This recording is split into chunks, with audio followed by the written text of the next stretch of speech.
Hello and welcome to WorldIn5. Zimbabwe's leader, President Emmerson Mnangagwa, today commissioned Pupu Battlefield Memorial Site in Lubani, where he urged Zimbabweans to safeguard the country's identity through telling her correct story.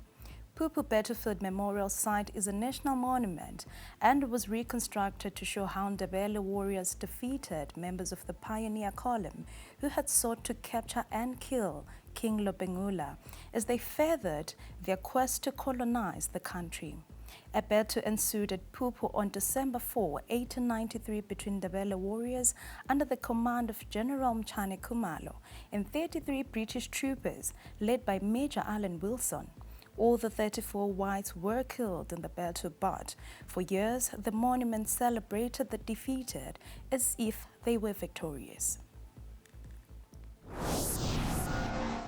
Our gathering here today at Pupu is a demonstration of our desire to tell the truth about our identity and the historic bravery.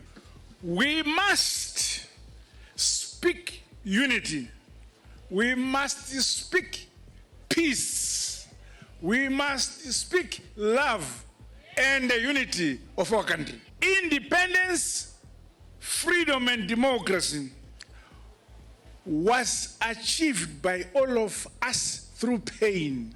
Our detractors will continue to attempt to divide us by telling wrong history about our people. Let us, the people of Great Zimbabwe, remain united. The president also took time to narrate his clan history, tracing his ancestry back to one of the Ndebele warriors, Mubengo, who played a crucial role in defeating colonial forces at the Battle of Pupu in 1893.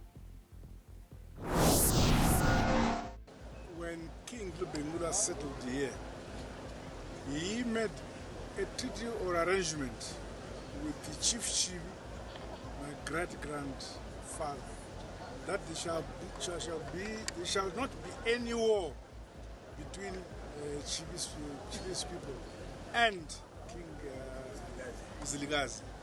Now, in doing that, then Mzilikazi asked a young child from Chief who was brought here in the house of King Mzilikazi as a little boy. That was my grandfather Mubengo. King Mzilikazi then he changed the name of my great-grandfather Mapanzure to Mubengo. I think it's a Ndebele name. So he then grew up here.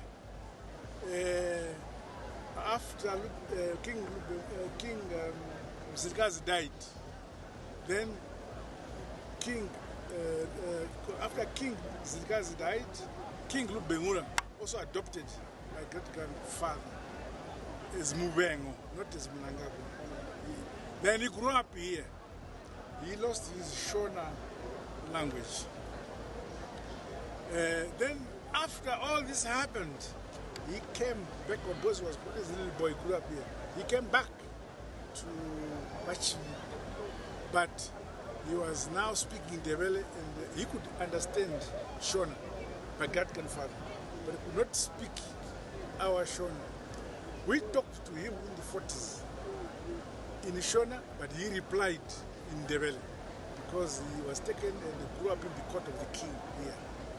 That is the background of relations with my family with what happened here.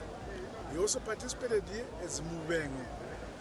But when he came back home, he changed his name to Kushanduka. The Kariba municipality says it is facing a financial crisis as residents owe them $20 billion. The council said it is working on a plan to collect this money so that they can continue to provide essential services to the town. Speaking during the workshop, the mayor councillor Ralph Maoneyi says revenue collection is a major problem.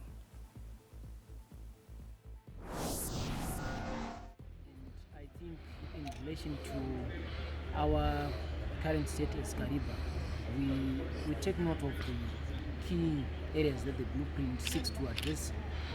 Obviously, the issue of revenue collection, it has always been a problem for us. We are currently in a situation where we are owed about 20 billion, getting to 20 billion now by residents. We're supposed to be paying a debt to service providers of about 14 billion. So we can actually see that if we get whatever we are owed, we can be able to settle whatever we owe whoever is providing the service for us. So police in Mutoko are investigating a case of murder in which an 11-year-old boy assaulted his 1-year, 9-month-old cousin to death. Mashonaland East Police spokesperson Inspector Simon Chazovachi speaks. ZRP Mutoko is investigating a sad case of murder of a 1-year, 9-month-old baby girl by an 11-year-old juvenile in Mutoko. Brief circumstances are that on 19 March 2024, around 1600 hours, the 11-year-old was left to look after the now deceased and his 2 youngsters. It is alleged that at some time, while playing outside the hut, the accused took a log and assaulted the now deceased several times throughout the body.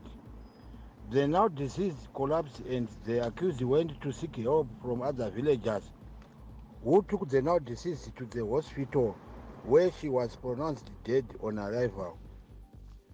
The Kenyan government says it will release some of the borders belonging to victims of the Shakahola starvation cult next week. At least 34 borders have been identified and linked to their families out of the hundreds that were exhumed last year. The bodies of 429 people, including children, were dug up from graves in Shakahola, a remote forest outside the coastal town of Malindi. Most showed signs of starvation and assault. Survivors and victims' families said self-proclaimed Pastor Paul Mackenzie encouraged members of his Good News International Church to move there and prepare for the end of the world. Survivors say he instructed them to fast so that they could get to heaven. Mr. Mackenzie has denied responsibility for the deaths. He and several of his followers are currently on trial for several charges, including terrorism, murder, and torture. This is all we had in today's bulletin. Thank you for watching.